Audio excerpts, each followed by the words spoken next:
Hey, we are Jon and Nina, and we bought this raft to build our own houseboat. That was in the last winter, and we start taking away every old roof and looked up everything under it, cleaned everything, and decided also to put more pontoon under that can load much more than before. Everything is our own construction, and we have to figure out how much this house will weigh later. And it was not that easy because it should be also warm enough to live here in Sweden with minus 30, minus 35 degree. And we took isolation from 70 millimeter in the walls and decided to have this big window in the front to look out really well, also for driving. And for the rest we use plywood from inside and outside. It is like 10 millimeter plywood, and we decided that the living room should be 4 meters 30 to 2 meter 60. That is not that much, but yeah, we are really comfortable with that today. Yeah, and by the way, we have also 90 centimeter times 2 meter 60 space for the bathroom. For the roof, we need reused glass wool and isolated that with 120 millimeter.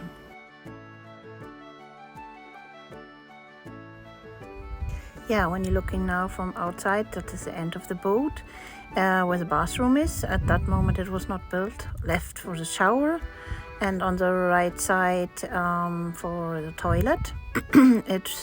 We decided to have some walls without any isolation, but that was not the best idea, and we want to isolate it now in summer. What you see now, there's also this holder for the motor. And that's the door where you can go into the living room. And you can also see how it is with this pontoon under it. This is 3 at the moment. One is a little bit shorter in the middle that we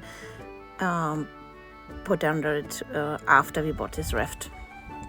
Here you can see the window for the kitchen part. And yeah, there's an entrance door. At the moment there is no door, but that will come. And when you're looking now on the front, we also built some extra terrace. We also planned to build some terrace on the side, that we did done, but that we did on the ice, because it was otherwise impossible to load it on some truck. It's getting too wide. So let's have a look from inside again. Here's some, it's called OSB here.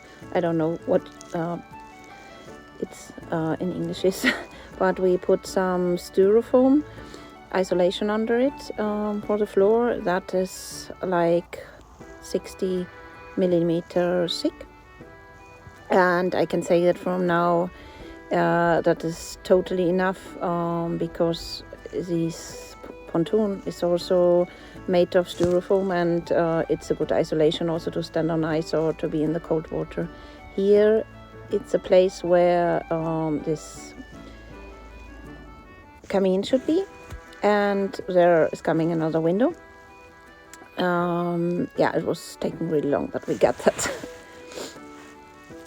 Now you see it's a little bit left to get the floor ready, but I plan to build the kitchen here on the left side, that we can have some fridge and something to cook and some storage space. And on the other side some bed, 1 meter 20, not that big, but I think big enough for 2 of us and the dog. And here you can see the door to the bathroom. And here on the other side we want to sit with a table in the middle close to this camine. And to steer, it will be here beside the kitchen from inside. It's only a steering wheel with wires. Yeah, and these wires are connected to the motor in the back of the houseboat. Here you can see our first cabin we have, but it is for a telt normally. And I have to say, maybe it works in a telt, but it was totally not working in some houseboat. And not because it's not getting hot enough, but it was smoking, and we changed it later to some other cabin you will see on other videos.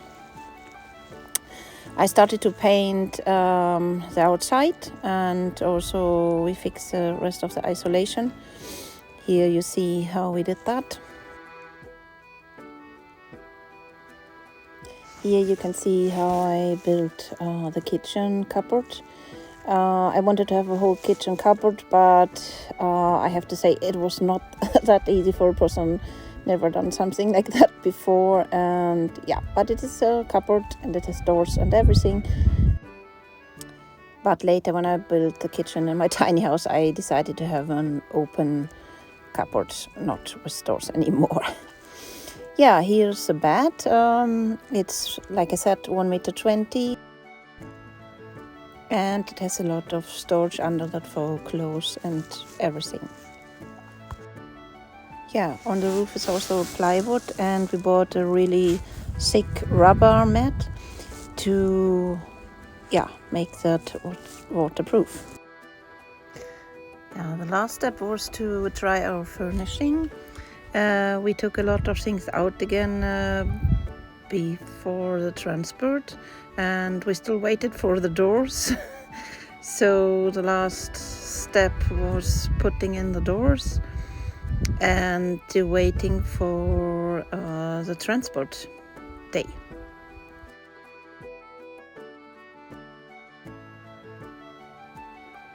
Yeah, today is the 21st of February in 2025, and that is the day where our houseboat should be transported. You can see everything is ready. This front terrace is built, the doors painted, and the holes for this terrace from the outside is also fixed. And we're waiting for the transport to get out of this garage. First, the truck have to pull us out. I have to say it was under 10 centimeters on both sides space, and it was really tricky. And I have to say I was really afraid that something get damaged on this transport. But how this transport worked and how we get out of the garage in the end, you can see on the next video. And I have to say it took some hours, but in the end we managed the 15 kilometers to go with the truck to the lake. Don't forget to follow us to see how our living start in our own made houseboat.